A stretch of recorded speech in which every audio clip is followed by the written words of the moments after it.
La colère. La colère est une émotion qui monte parce qu'on vient de voir quelque chose, parce qu'on vient d'entendre quelque chose qui nous a choqués. Ce choc émotionnel fait que le mental, le cognitif, ne sait pas répondre autrement que par une réponse émotionnelle. La colère.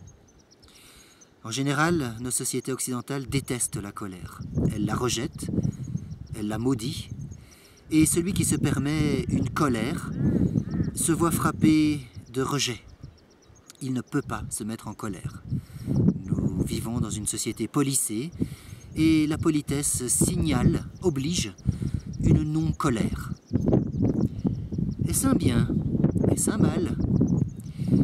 Eh bien, une personne qui va vivre dans la colère toute sa vie sans aucune autre réflexion va s'autodétruire. Et c'est tout. Ce sera le seul résultat de son action. Ce sera une action très égotique et narcissique. Ça tourne en rond autour du nombril de la personne. Et ça ne donne aucun résultat positif. Par contre, lorsque l'on se sent mis en colère, lorsque l'on se sent choqué, humilié, attaqué, eh bien, il est bon de cerner l'émotion qui arrive. Parce qu'on sait alors qu'on risque quelque chose, on a un peu de danger. Et ce danger peut être récupéré, tout simplement, par l'amour. Alors, comment ça se passe? D'abord, on reçoit un choc, l'émotion crie, et quand l'émotion crie, le mental doit se dire « Qu'est-ce que je suis en train de faire? Pourquoi je hurle sur cette personne? Pourquoi je lui en veux?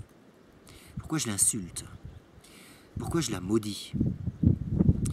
À ce moment-là, on peut apporter une autre réponse. Et la seule autre réponse qui peut venir, c'est une réponse amoureuse à la colère. Sinon, le mental ne va rien pouvoir y faire. L'intellect ne sait pas gérer la colère. Il en est victime. Tandis que si on y apporte une réponse de paix, une réponse d'amour, en se disant « Elle m'a choqué, mais moi aussi je suis en train de la choquer. À quoi cela sert-il que je fasse œil pour œil, dent pour dent ?» Voilà, sur la colère. Et voilà comment on peut aller chercher autre chose comme réponse. Une réponse de paix et une réponse d'amour.